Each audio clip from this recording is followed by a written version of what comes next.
बोलो जयकारा बोल मेरे श्री गुरु महाराज की जय। सभी गुरुमुख प्रेमियों से सप्रेम जय सच्चिदानंद। जब से इस दुनिया में हमने कदम रखा है, भगवान ने हमें सब कुछ संवार करके भेजा है। जैसे कोई बाजार से कोई सामान लेकर आते हैं, कोई इलेक्ट्रॉनिक आइटम लेकर आते हैं या कोई ऐसा यंत्र लेकर आते हैं, सब उसके पार्ट्स हमें चेक करके दिए जाते हैं, हमें उसका इस्तेमाल करके दिखाया जाता है। बहुत सारे आइटम हैं, एक उदाहरण के मात्र पर समझना होता है कि फिर उसका इस्तेमाल हम कैसे करते हैं, हम अपने स्तर पर कैसे उसको इस्तेमाल करते हैं, कितना चलाते हैं, उसका सदुपयोग करते हैं कि दुरुपयोग करते हैं, ये हम पर निर्भर है। ऐसे ही जो हमारा जन्म हुआ एक शिशु के रूप में, बालक के रूप में, कितना निर्मल भाव रहा होगा। समझने के लिए हम किसी बच्चे के जीवन में झांक कर देखें, हमारे इर्द गिर्द कोई शिशु होगा, जब वो मुस्कुराता है तो बिना किसी लाग लपेट के, बिना किसी छल कपट के, कुछ भी नहीं मालूम उसको कि क्या कपट है, क्या छल है, किसके सामने हंसना है, किसके सामने नहीं हंसना है, हर किसी के साथ अपनी मुस्कान बिखेरते हुए।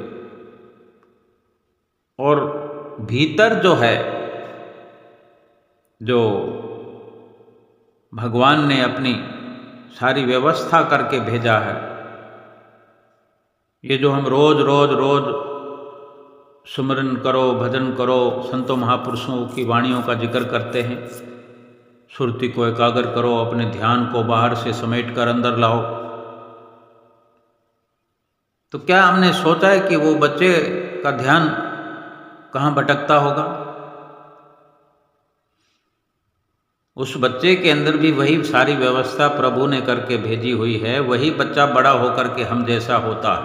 हम भी कहीं बच्चे थे, लेकिन ये ध्यान की जो बात करते हैं कि ध्यान को समेटने का जो आज ये सिलसिला बना हुआ है हर किसी के लिए कि ध्यान को, मन को एकाग्र करो, तो मन एकाग्र करें ऐसी जरूरत क्यों पड़ी? ध्यान, ये सुरती बिखर गई, किसने बिखराया इसको?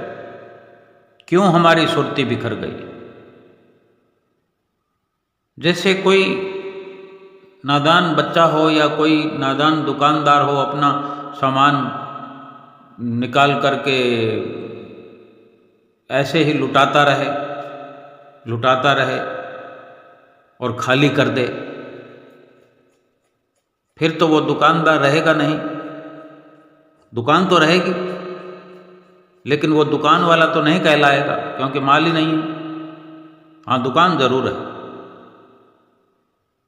अब दुकान में तो फिर कुछ ना कुछ होगा ही, वो सामान नहीं होगा, लेकिन दुकान में जाले लग जाएंगे, कई प्रकार की उसमें जीव जंतु अपना घर बना लेंगे, कीटाणु फिटाणु, मच्छर मक्खियाँ, क्योंकि जब वो रोज की दिनचर्या वैसी नहीं रहेगी, साज संभाल वाली, तो सारी अव्यवस्था हो जाएगी।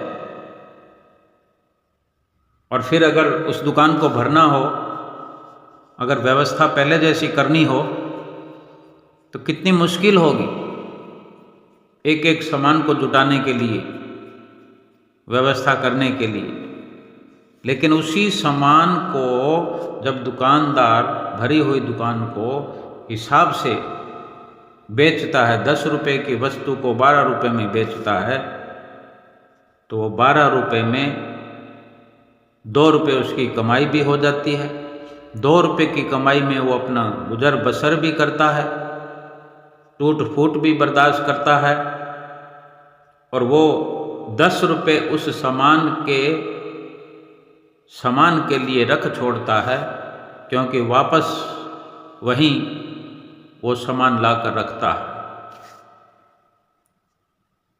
जो जगह जिस सामान के लिए बनाई हुई है उस जगह पर वो सामान टिका रहता है, तभी ये व्यवस्था सुचारू रूप से चलती है।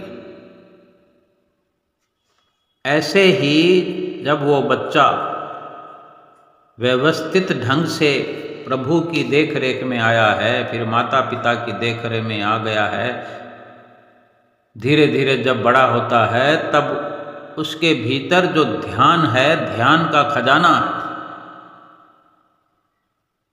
ध्यान कोई टुकड़ों में बटा हुआ तो नहीं है, लेकिन हम टुकड़ों में उसको बांट देते हैं।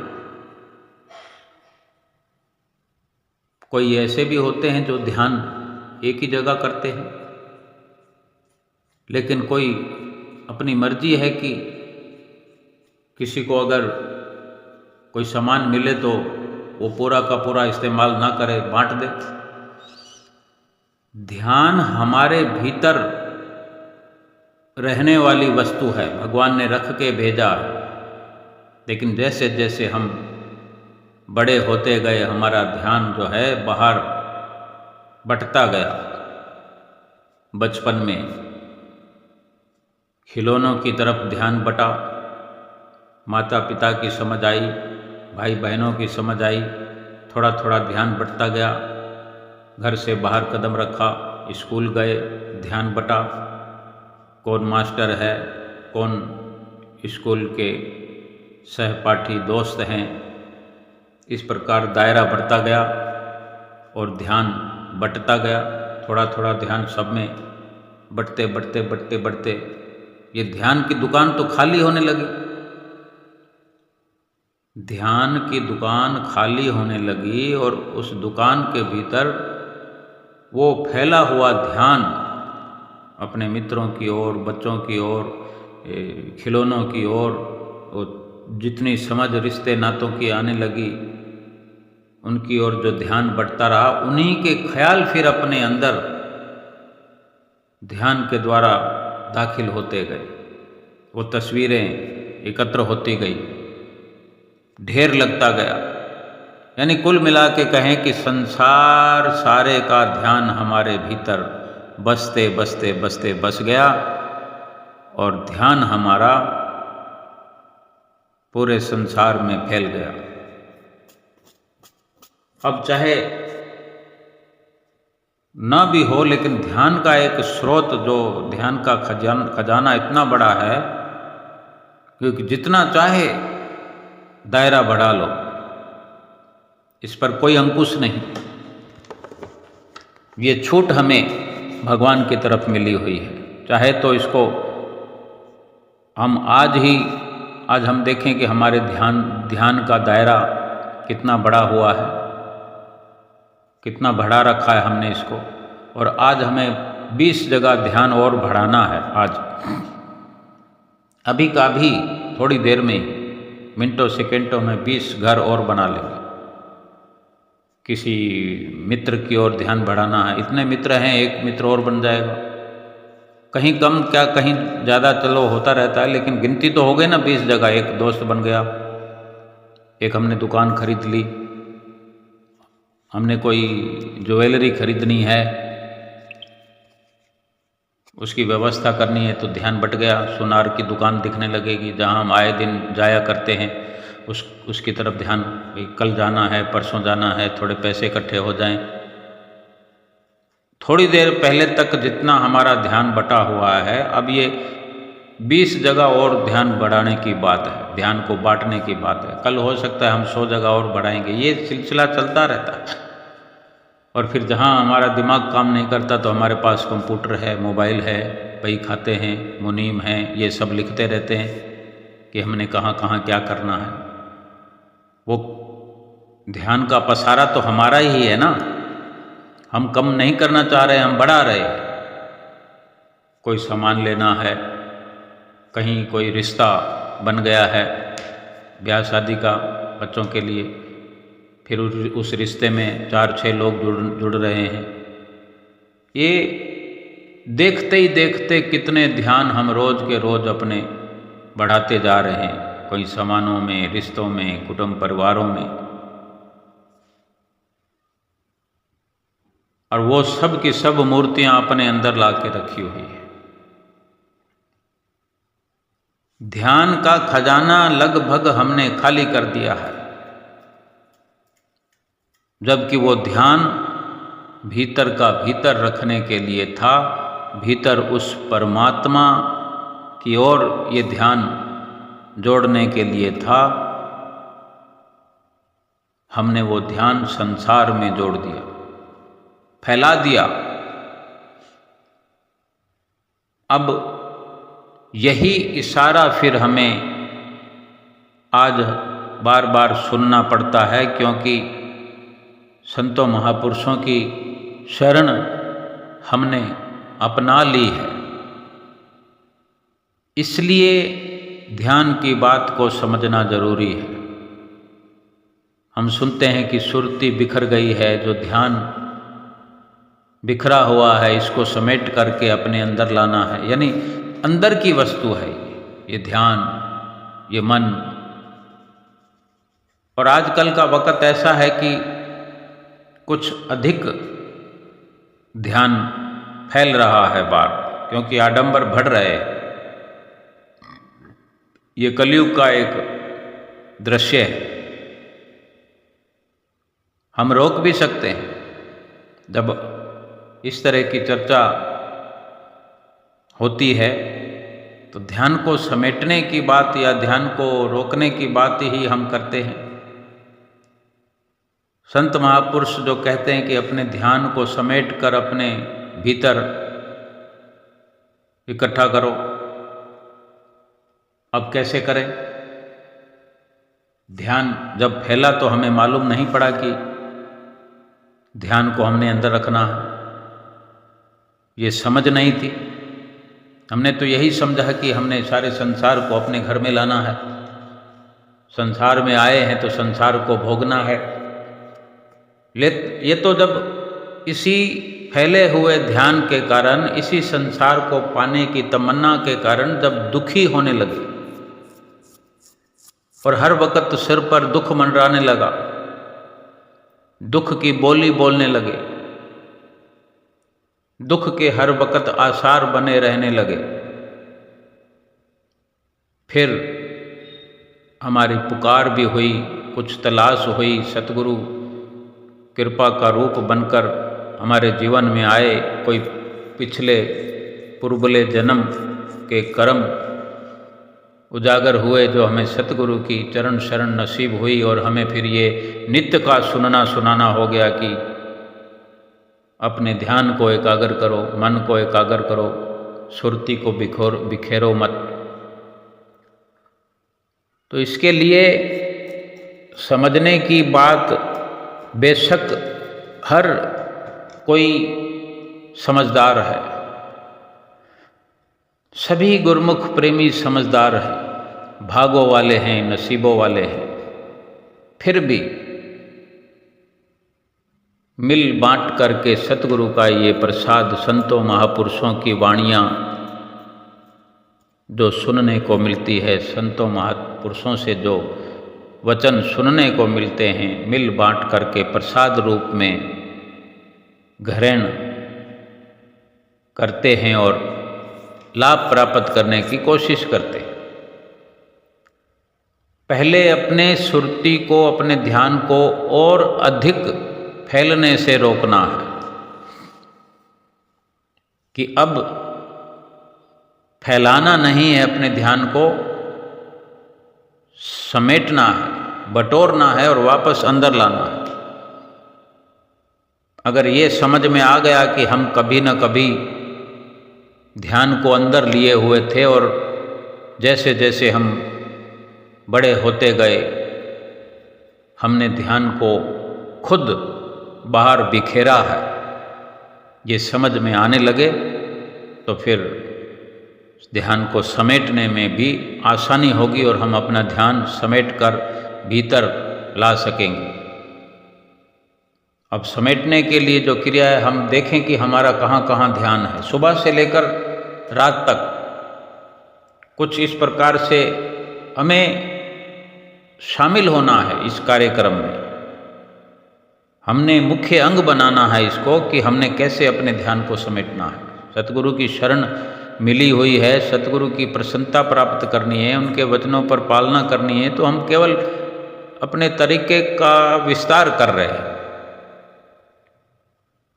कि जहाँ जहाँ से हमें कोई संसारिक लाभ भी नहीं है, ऐसी जगह भी हमने ध्यान लगा रखा है कि झूठा लाभ भी नहीं है, कम से कम पहले तो वहाँ से अपना ध्यान हटाएं। अपनी लिस्ट से वो नाम काट दे, वो नंबर काट दे कि फिजूल में हम घर से चलते हुए कहीं रुकते हैं,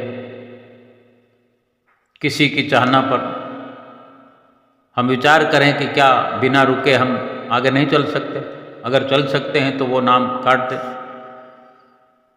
जाते हुए कई जगह ऐसा होता है तो हम ध्यान मग्न हो जाए, वहाँ जो ध्यान हमारा बटा हुआ है उसको स्वतः ही हम अपने अंदर निश्चय कर लें कि वो ध्यान हमने समेट लिया है और सीधे चल पड़े।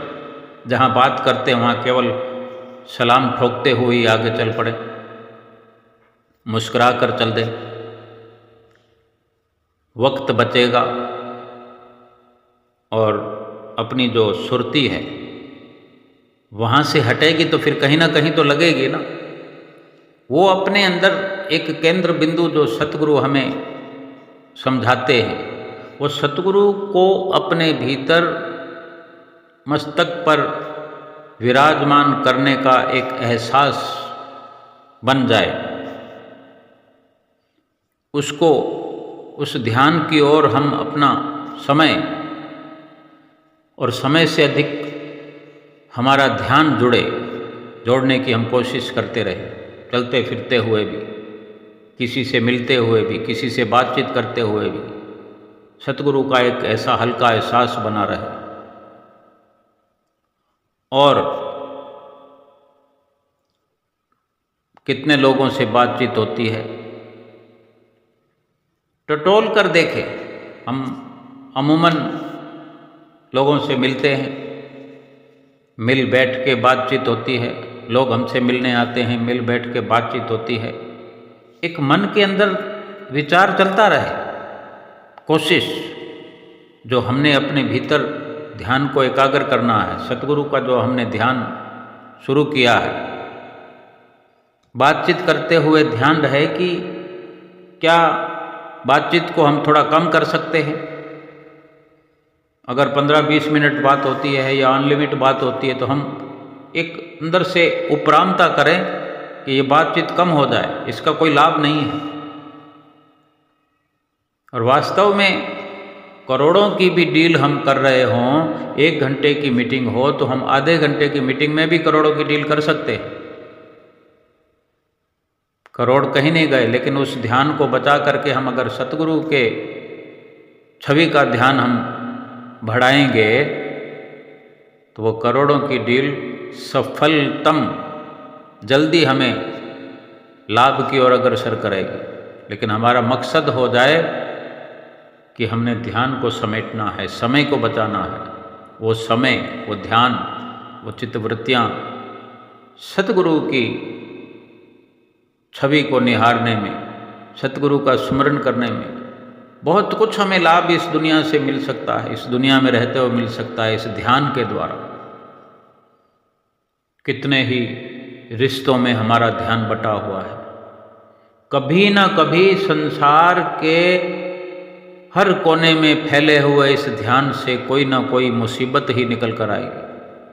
आज हम जिनसे घंटों बातें करते हैं, घंटों बैठ करके मिलते हैं, मीटिंग करते हैं, पिकनिक करते हैं, ये सब कभी ना कभी बंद होने वाला है। शायद अभी हमने सोचा नहीं, लेकिन विचार करके देखें कि जो 50 साल पहले या 30 साल पहले जहाँ हम मीटिंग करते थे, जिनसे मिलना मिलाना होता था, जिनके साथ बैठ कर के पिकनिक खाना पिलाना होता था, चाय पानी गोष्ठी होती थी, क्या आज वो होती है?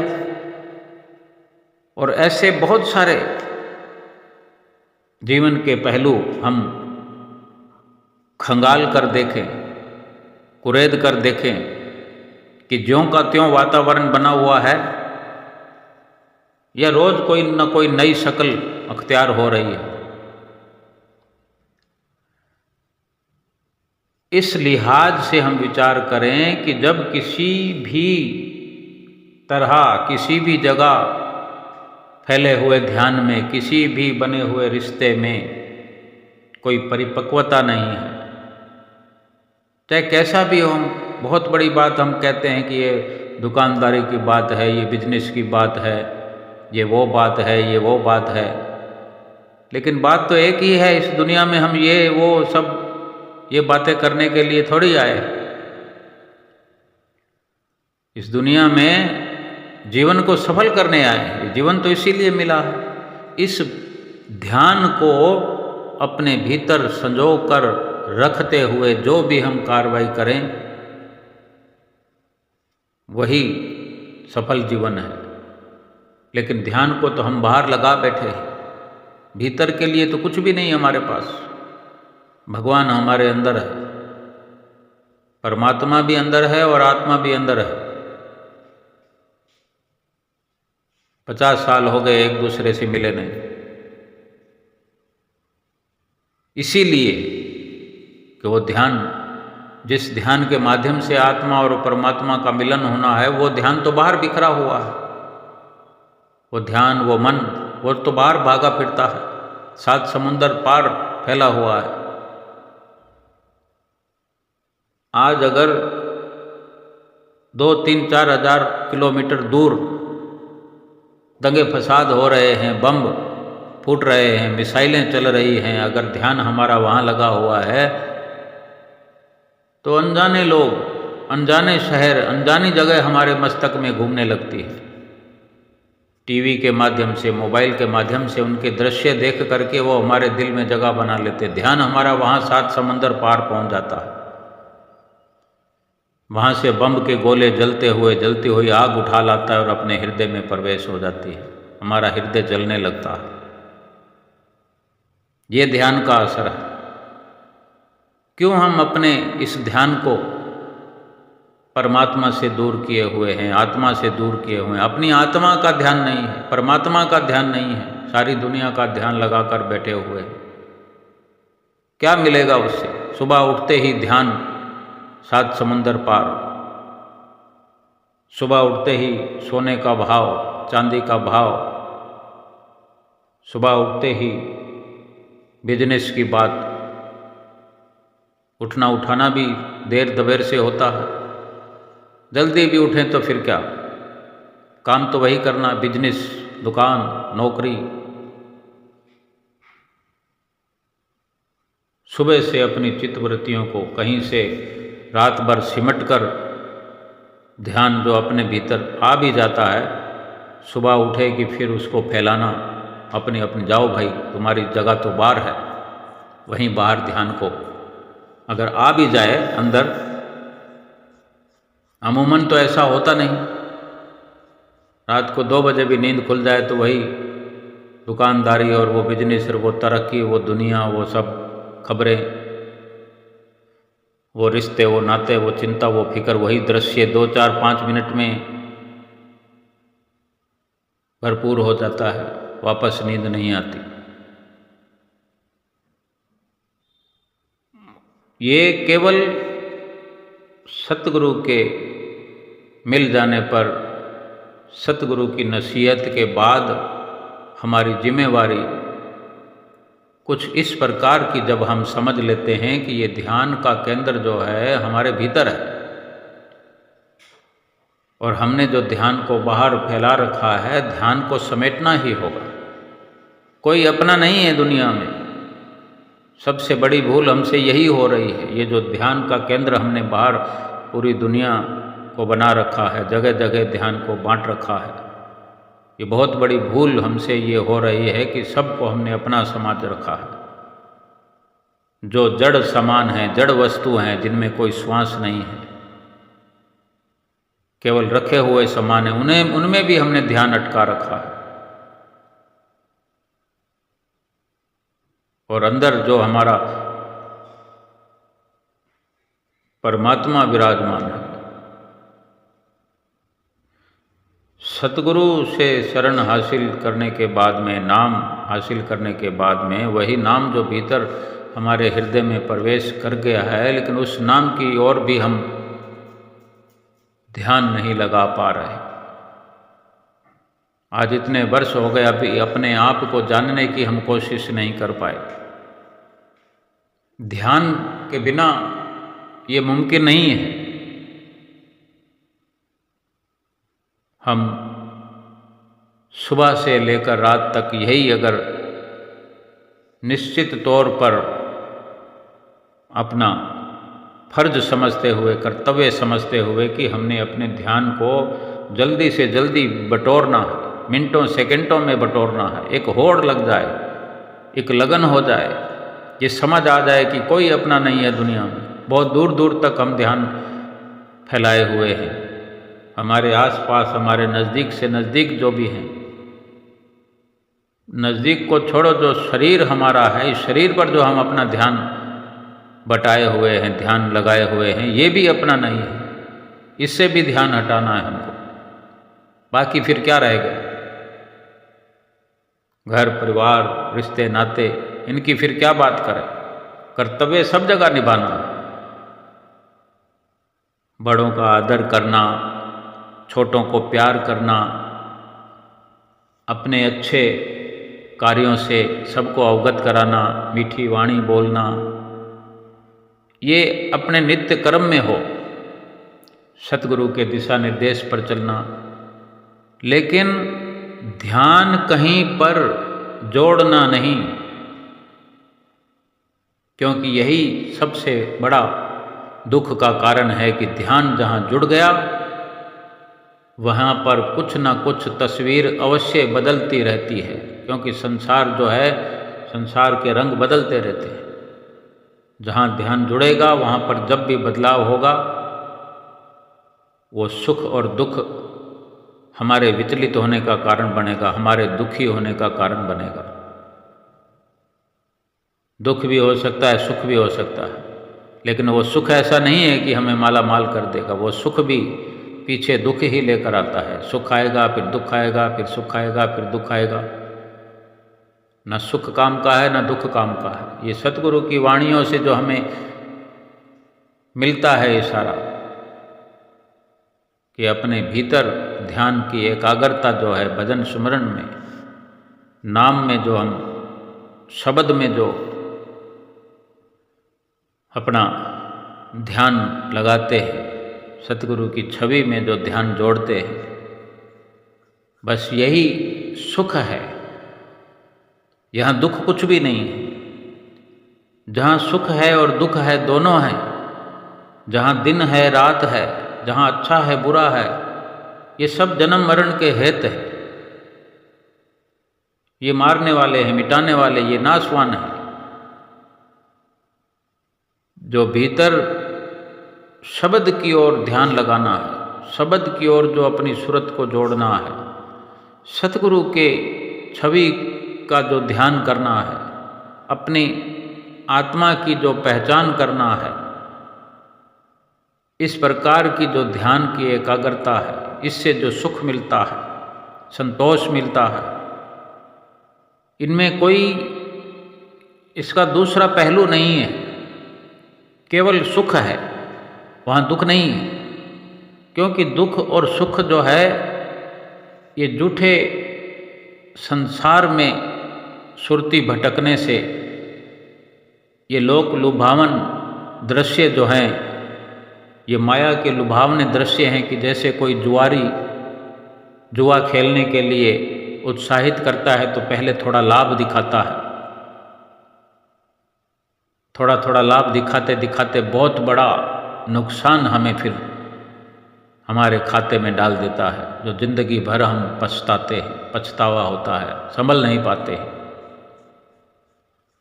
संसार में सब प्रकार से, सब नज़रिए से, सब तरह से धोखा, ठगी, फरेब, झूठ, चाहे सुख है या दुख है, एक जैसे है।